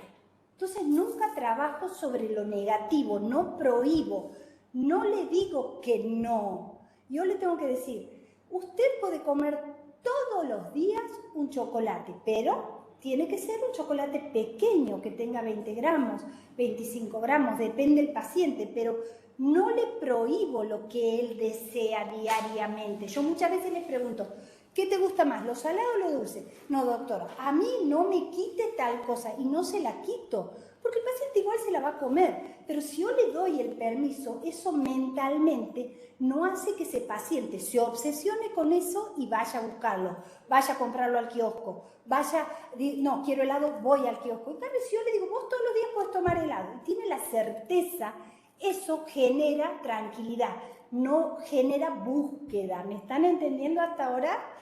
Cualquier cosita me preguntan. ¿Qué pasa con el cuerpo? ¿Qué es la saciedad? La saciedad tiene muchos mecanismos que nos dicen si nosotros, digamos, nos van informando si eso que estamos comiendo llega al cerebro y dice, Caro, ya está, comiste, está bien. Entonces la comida llega al tubo digestivo envía señales al cerebro y nos da esa saciedad. Pero no todos la tenemos bien a esa saciedad, y eso le pasa mucho a la persona que tiene sobrepeso o obesidad, que son los pacientes que en general tienen diabetes tipo 2. Entonces, ¿qué pasa? A mí mi mamá me enseñó a comer una porción de pizza, pero hay otra mamá que me enseñó a comer una pizza completa, y esto lo he visto en mis consultas, uno lo ve. Cuando yo le pregunto al paciente, ¿cuántas milanesas te come? Y 3, doctora. Entonces, para él, su conocimiento le dice que su porción son 3 milanesas. Entonces, esto tengo que reaprender y entender. Nosotros vamos a trabajar en la consulta a usar el plato. Entonces, mi saciedad cognitiva, vamos a intentar de que esa persona utilice un plato de postre en el desayuno y un plato más grande en el almuerzo y cena. Entonces, la persona va a saber que la porción tiene que entrar en el plato. Entonces, va a ir cambiando eso que ha aprendido, a veces bien y a veces mal, para que pueda lograr el éxito en el tratamiento de la alimentación. O el terminar el plato, Karen, ¿te acordás? Que era como un signo de mala educación no terminar un plato. ¿Y por qué? Si mi saciedad no puede ser la misma la de mi abuelo de 70 años o de una mamá embarazada que está sentada conmigo en la mesa. O cuando el niño no completa el plato y la madre le dice, tienes que terminar el plato. Entonces ahí le arruinamos esa saciedad natural que los niños tienen muy bien. Lo obligan a comer, a terminar, y el niño altera su saciedad. Y la saciedad sensorial, que se trabaja en la consulta también, es todo lo que el alimento, con el olfato, el gusto, disolviendo en la boca ese alimento. Por eso cuando nosotros decimos coma despacio, el paciente va a saborear el chocolate. Yo los hago traer un chocolate a la consulta, pequeño, un bombón, una mentita, un Cadbury, traemos algún chocolate pequeño y lo comemos oliendo, disolviéndolo en la boca, mirándolo. Entonces activamos todo este sistema de saciedad para que comer esa pequeña porción nos llegue al cerebro y sintamos el placer que necesitamos. Y la saciedad mecánica, que en la obesidad también está muy alterada. ¿Por qué? Porque las personas con obesidad comen grandes volúmenes. Entonces, ¿qué pasa? Esas fibras musculares han perdido como la reacción de mandar de que el estómago se distienda y envíe esa señal por vía vagal al cerebro. Por eso es importante reeducar también esta saciedad dando volúmenes un poquito más pequeños para que ese músculo que es el estómago, cuando coma algo moderado, se haga la señal de distensión y envíe al cerebro. Tarda esta saciedad, tarda en llegar al cerebro, por eso hay que entender que son procesos que el paciente tiene que ir reeducando, pero nosotros le tenemos que ir contando esto al paciente para que él aprenda que tiene que reeducar algunas cositas sin exigirle demasiado. Y por supuesto que necesitamos un balance de lo que ingresa y de lo que egresa. Eso es el sistema homeostático. Seguí, Laura. Con respecto hay cosas que no han cambiado en la nutrición. ¿Por qué la complejizamos tanto si la nutrición viene de Escudero, desde que ha nacido la nutrición? Entonces, empieza dieta de esto, dieta de aquello. No, la nutrición es simple y compleja a la vez, pero nosotros queremos que ustedes entiendan que hay cosas que son principios básicos. No somos nutricionistas, pero nosotros... por supuesto que el que tiene acceso a una nutricionista va a acceder a una consulta nutricional y puede hacer cuestiones más específicas. Nosotros aquí con Laura les vamos a dar consejería general que hacemos a diario. La alimentación tiene que ser completa, adecuada, suficiente y armónica. Esto es desde que se inicia la nutrición. Seguí, Laura. Entonces, ¿qué es completa? Y tiene que tener todos los macronutrientes y los micronutrientes. Ahora los vamos a ver un poquito más en detalle. Adecuada, no le voy a dar a mi paciente que vive en Santiago del Estero camarones con alguna verdura que no se consiga en esta zona. Le voy a dar un guiso de lenteja que podemos acceder, donde nosotros tenemos esa costumbre, ese hábito, porque es adecuado al ámbito donde nos vamos a desarrollar. Suficiente porque, como decía Lauri, no es lo mismo una persona de 70, 80 años, un niño, una embarazada, un deportista. Cada uno va a requerir diferentes nutrientes y distinta cantidad de alimento. Las guías GAPA, que no quiero que son accesibles a todos, uno puede entrar y leer las guías GAPA, las guías que nos recomienda la alimentación normal en Argentina. Divide a los nutrientes en 6 grupos de nutrientes. El grupo 1 son cereales, legumbres, alimentos feculentos. El grupo 2 son frutas y hortalizas. El grupo 3, carnes y huevos. El grupo 4, lácteos. El grupo 5, aceites y alimentos grasos. Y el grupo 6, que es el que no se recomienda tanto, son los dulces, golosinas, azúcar y miel. Todos los grupos tienen que estar en la alimentación. ¿Y qué nos dicen? ¿Cuáles son los 10 mensajes de las guías GAPA? Lo primero, incorporar a diario alimentos que tengan todos los grupos. Realizar 30 minutos de actividad física. Tomar agua, 8 vasos. Consumir a diario 5 porciones entre frutas y verduras. Reducir la sal y consumir alimentos que tengan bajo contenido de sodio. Evitar el consumo de alimentos. Limitar el consumo de bebidas azucaradas y alimentos con alto contenido de azúcar y sal. Consumir diariamente leche, yogur y queso. Volvamos a consumir diariamente leche, yogur y queso. Consumir carnes, quitarle la grasa. Aumentar el consumo de pescado, incluir huevo. Consumir legumbres, cereales, preferentemente integrales, papa, batata, choclo, mandioca. Consumir aceites crudos y el consumo de bebidas alcohólicas hay que reducirlo o indicar según la persona. Estas son las 10, como el mandamiento, los 10 mandamientos. Ahora, ¿qué pasa? Todos sabemos lo que tenemos que comer. ¿Por qué no logramos hacer lo que tenemos que hacer? Entonces, ¿qué pasa? ¿Se acuerdan que habíamos visto en la primera clase de neurociencias lo que era la escalera de cambio?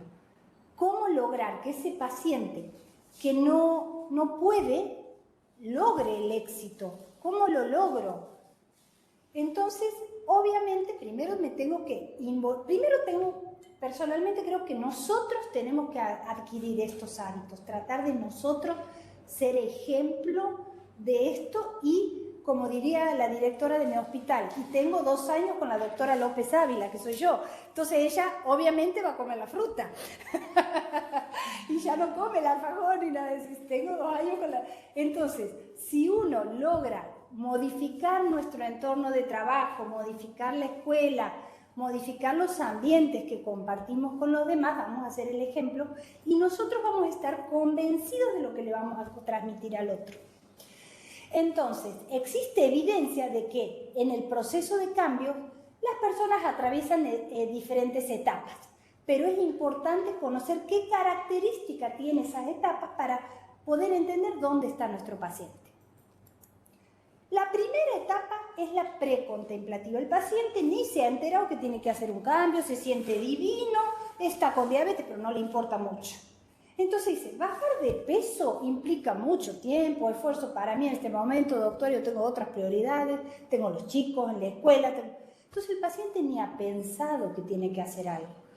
¿Qué voy a hacer yo en mi consulta? Le voy a dar consejería, le voy a decir, bueno, está bien, vos crees que en este momento no puedes hacer nada. Bien, te voy a contar que si vos logras, no tienes que adelgazar mucho, es un pequeño porcentaje de peso, eso te va a favorecer mucho en tu salud y darle algunos consejos, pero sin intentar persuadir a la persona. Nosotros tenemos que dar consejería y ver si en la próxima consulta ese paciente logró internalizar esto que yo quiero. La segunda es la contemplativa. Dice, sé que tengo un problema, pero no tengo ganas de hacer dieta, doctora. Me gustaría saber, a ver, qué me dice usted que tengo que hacer, pero voy a ver. Entonces el paciente ya está contemplando, entonces ahí yo tengo que actuar, motivarlo, decirle, bueno, ¿vos qué crees que con las posibilidades que vos me cuentas podrías hacer? Entonces, y por ahí me dice, bueno, a ver, ¿cómo podrías moverte, por ejemplo? Y me dice, bueno, doctora, capaz que puedo ir a caminar cuando los lleve a los chicos al jardín. Muy bien, sería una idea, perfecto, que inicie con algo de lo que él está contemplando hacer.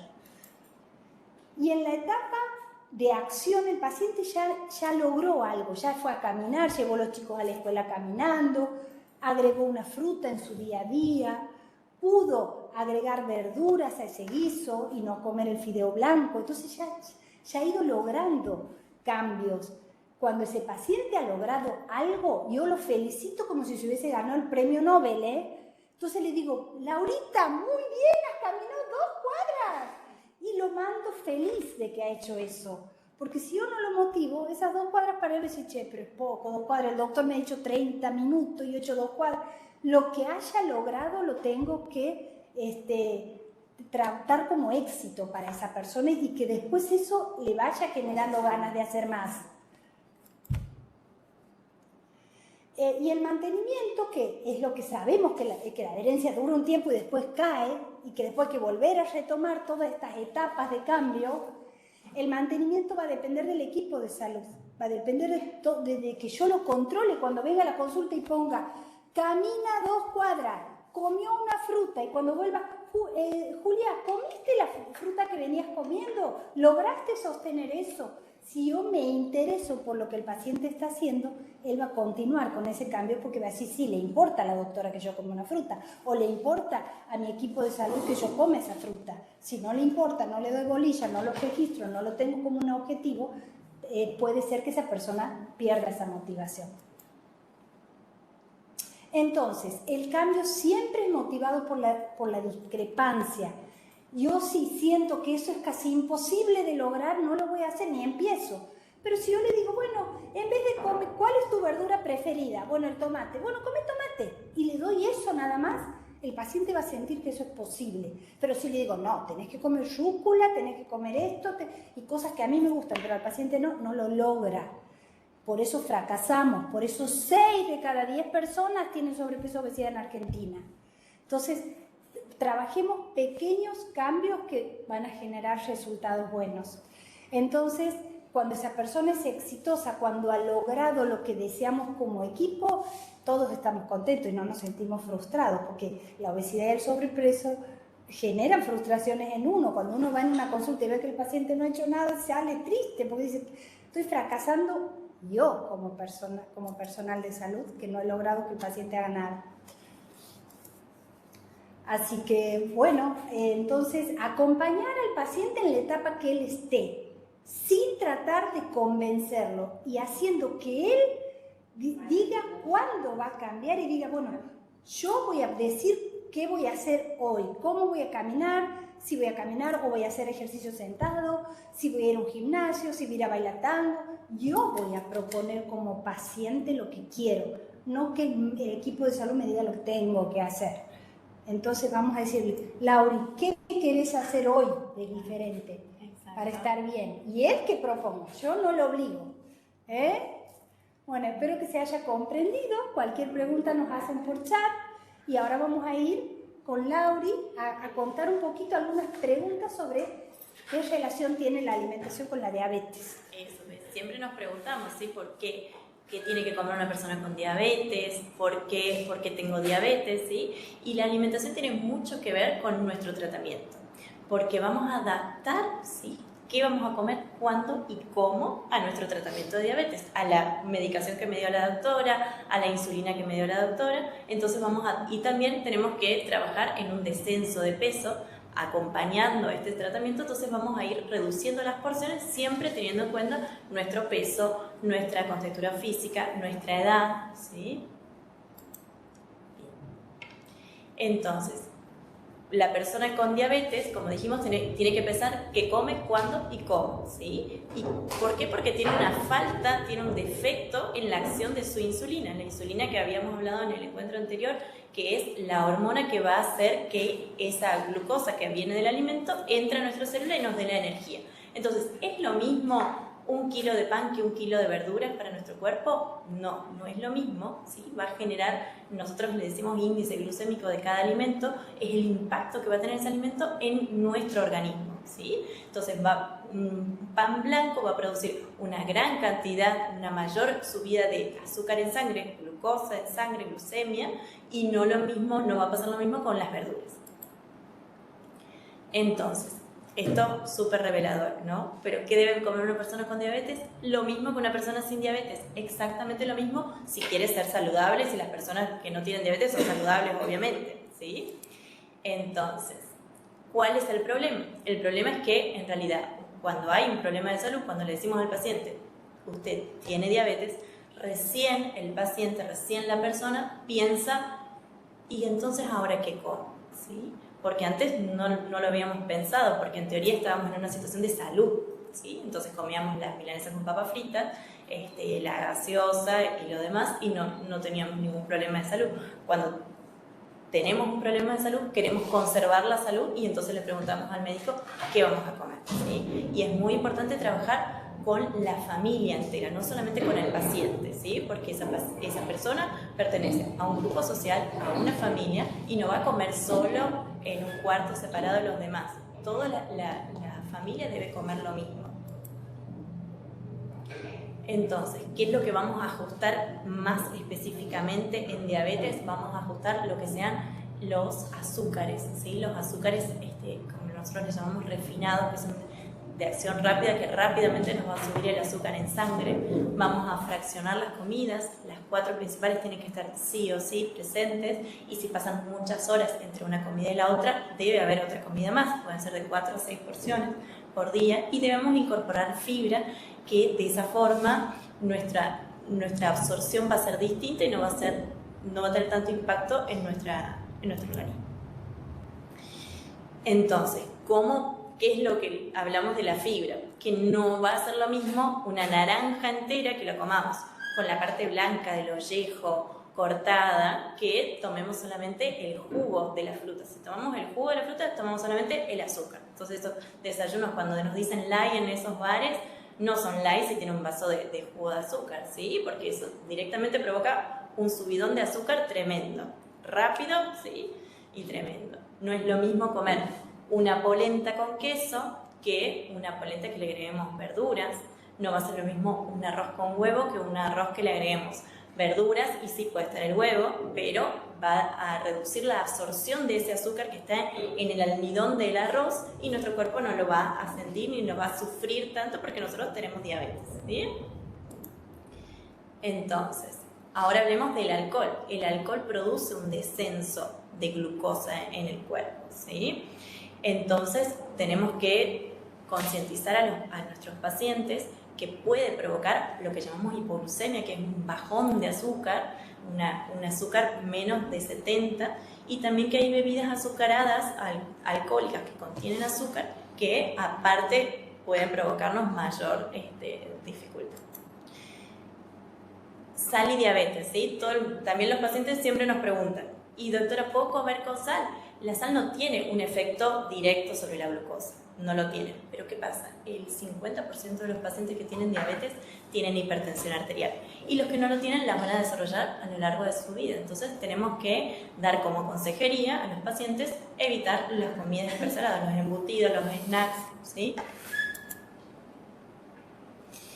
Y ahora hablemos de las grasas, ¿sí? Porque ¿qué pasa con las grasas? Si la grasa no tiene azúcar, ¿qué pasa? Bueno, también hay que disminuir las grasas de origen animal, porque tienen grasas saturadas que elevan el colesterol malo, que es el colesterol LDL, que da una enfermedad arterial.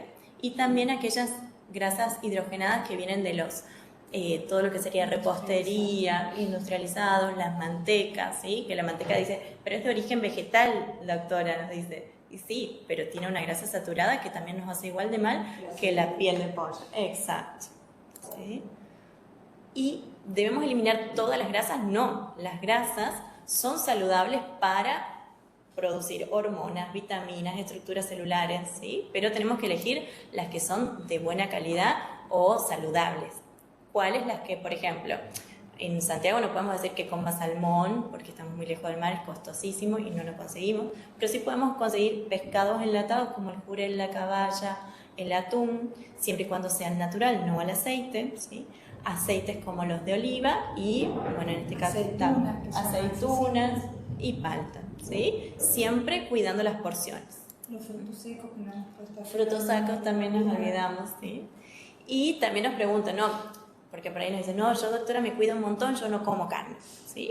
Y nosotros les decimos, comer carne es saludable, es un aporte muy bueno de hierro, no, es más el que más lo podemos absorber y tolerar, el proveniente de los animales. Si es de vegetal, lo tenemos que consumir sí o sí con vitamina C. Entonces, como conclusión, me parece que hay que comer de todo para ser saludable o no. Así es. Y entonces, ¿cuál es el desafío en la diabetes? ¿Sí? Que debemos incorporar aquellos alimentos que contienen almidón, que están en nuestro medio, que lo tenemos al alcance de nuestra mano, pero tratar de acompañarlos con aquellos alimentos que tienen fibra, donde retrasen la absorción, entonces tienen menor impacto. Yo siempre le digo a mis pacientes que es como que le hago un disfraz, ¿sí? Lo disfrazo al fideo, que va a ser de una porción pequeña, si antes me como una pequeña ensalada de hojas verdes.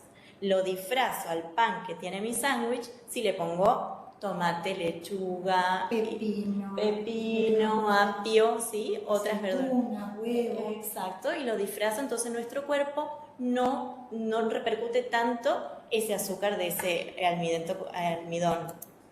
¿Sí? ¿Y por qué? Porque, como estuvimos hablando, van a haber alimentos que tienen un alto impacto en nuestro organismo, que son los que tienen índice glucémico alto, como el pan, frutas como la sandía, la papa, ¿sí? Y algunos alimentos con bajo índice glucémico, o sea, bajo impacto en nuestro cuerpo, como aquellas frutas, verduras, sobre todo las de color verde, y los lácteos, ¿sí? Entonces, si nosotros hacemos como una mezcla de esto, ¿sí? No va a tener ese impacto en nuestro cuerpo y no nos va a enfermar a las personas con diabetes y las que no también. ¿Y qué pasa con el azúcar de las frutas? Porque eso también muchas veces nos preguntan, ¿y qué hago, doctora? ¿No puedo comer frutas? Entonces, sí las podemos consumir, pero lo importante es no consumir solamente por ejemplo, el jugo de naranja o hacerlo licuado, sino que comer la fruta entera, ¿sí? Con la cáscara mejor aún, así, claro, tenemos la fibra y entonces se reabsorbe se retrasa la absorción de ese almidón o azúcar. ¿Y qué pasa con las verduras? También, ¿son todas iguales? No son todas iguales. Vamos a tener las que tienen menos hidratos, o sea, menos azúcares, como la berenjena, el coliflor, el pepino, el apio, ¿sí? Y las que tienen más hidratos, que siempre nos preguntan por el pobre choclo y la remolacha, que no está mal comerlos, pero siempre tienen que estar esta mezcla, esta unión de entre los que tienen más y los que tienen menos para lograr el equilibrio que hablaba Caro también, ¿sí?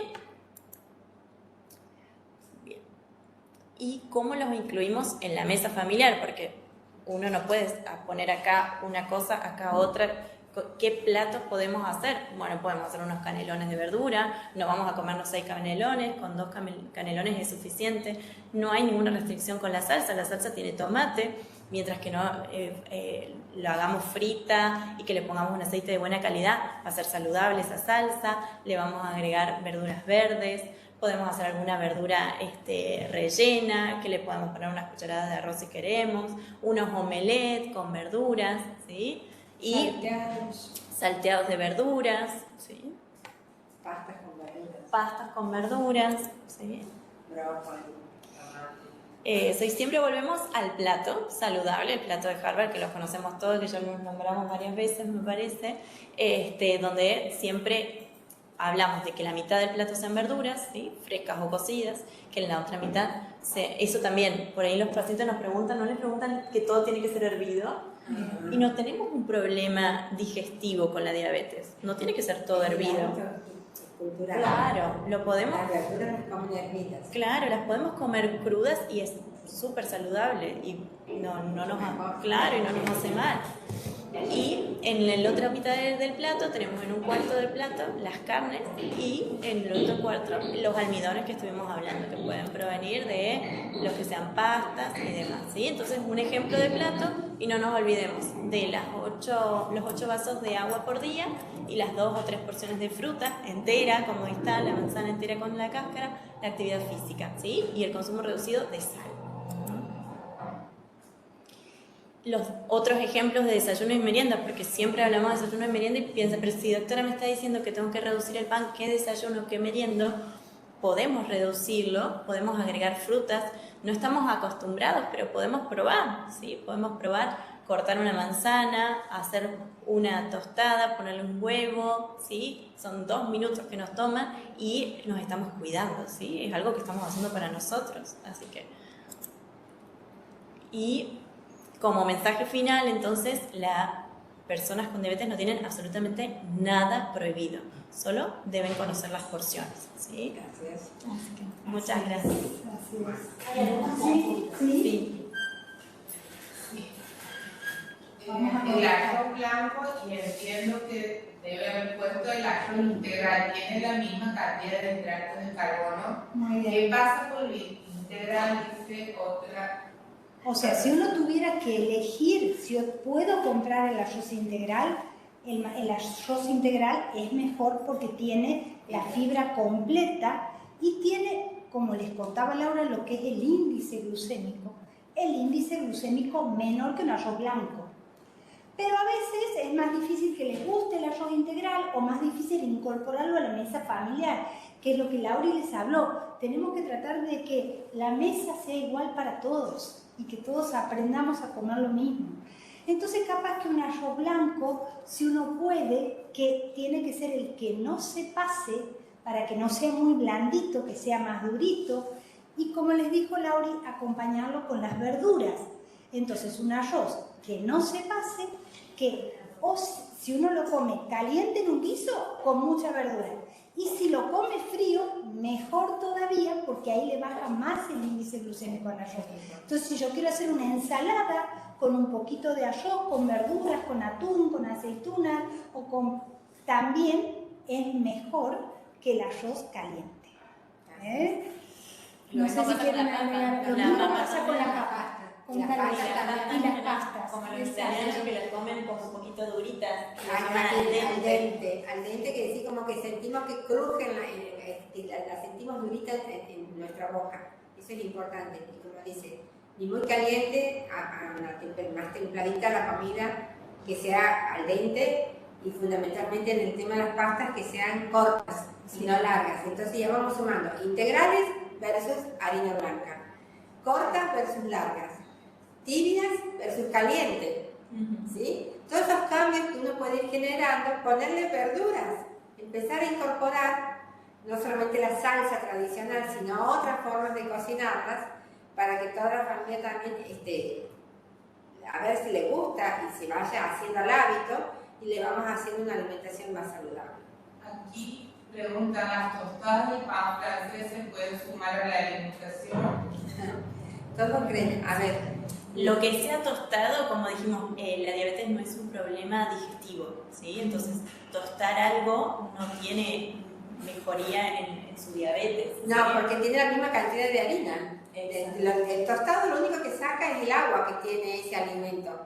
Es decir, le saca de la humedad del agua hasta ponerlo seco sin agua, ¿me entiendes? Pero igual, es decir, la gente cree que porque come tostada, claro, no, cree que porque come tostada puede comer lo que quiere, no es así. Eso es lo que les decía Laura. No hay nada prohibido. Puede ser pan francés, puede ser pan integral, puede ser pan con semillas, puede ser galletitas. El secreto del éxito es la cantidad según mi actividad, si soy una persona sedentaria, si soy una persona deportista, si soy una persona que está en crecimiento. Entonces va a depender un poco de en qué ciclo de la vida me encuentre. Si hay que hacer ajustes más finos, hay que consultar con la nutricionista para que nos diga cuánto debo comer. Y si ese pan francés, si yo consumo un pan pequeño y le agrego un huevo, como les dijo Lauri, ya estoy mejorando la absorción, o le pongo tomate en un desayuno. No estamos habituados, pero es rico, yo lo hago en realidad. Entonces ponerle o una fruta, le estoy agregando fibra a ese desayuno y se va a enlentecer la absorción de ese pan. Después pregunta, quería información sobre el uso de edulcorantes. ¿Cuál es el indicado? Muy bueno. Bueno, lo ideal, vamos a decir lo que hasta ahora, digamos, hay el edulcorante. Se utiliza y está muy difundido. Las personas con diabetes se recomienda que no utilicen azúcar y las guías como la GAPA recomiendan el uso de los edulcorantes. Ahora, no hay mejores y peores, todos parecieran tener algún efecto en la glucemia. Si nosotros pudiéramos consumir los alimentos lo más naturales posibles, es lo ideal. O sea, personalmente lo hago, consumir mate amargo, consumir infusiones amargas o con muy poquitita azúcar. Es lo ideal no consumir ningún alimento que ya tenga un procesamiento. Ahora, si es imposible para la persona realizar eso o tengo todavía que esperar que esa persona se adapte, iniciamos con la menos cantidad de edulcorante que podamos. Esa sería mi recomendación. No sé si quieren decir algo más. Poco edulcorante, no le metan tanto al termo al mate porque generan alguna alteración pareciera en la microbiota, que se acuerdan esas bacterias que están en el intestino y que nos protegen de la obesidad, nos protegen del cáncer y nos mejoran la inmunidad. Si yo altero esa microbiota con las cuestiones artificiales y voy a estar más enferma. Eso hace un comentario muy frecuente en el consultorio que dicen, yo no puedo usar edulcorante porque me hace doler el estómago, me da dolor del estómago. Y eso es porque usan mucho edulcorante. Entonces uno les dice que reduzcan esa cantidad. Por eso, sobre todo, es importante en el tema, como decía Caro, el tema del termo o de la pava que le ponen y no sabemos qué cantidad le ponen. Entonces hace difícil porque ahí se exceden y empiezan con los dolores estomacales, empiezan con problemas digestivos. Reducir la cantidad lo que más se puede. Aquí hay otra pregunta en referencia. ¿Erythritol es el mejor o no se debe usar ninguno? Después mascado, ¿es más sano o no? El azúcar es azúcar, no importa qué azúcar sea, tiene las mismas calorías, digamos, que cualquier azúcar. En realidad la persona con diabetes no debería, como les dijo Lauri, usar o evitar o usar muy poco azúcares simples. No está prohibido, pero hay que usar. Mejor sería el azúcar negra, por ejemplo. Claro. Tiene fibra como para retardar la absorción, pero no para aumentar la cantidad. Exacto. Ese es el concepto, es decir, si yo uso un producto que tenga fibras para mejorar la absorción de ese hidrato de carbono, no es para que yo use más cantidad o me permita comer más, sino que en esa misma cantidad que es la recomendada, yo tenga mejor beneficio.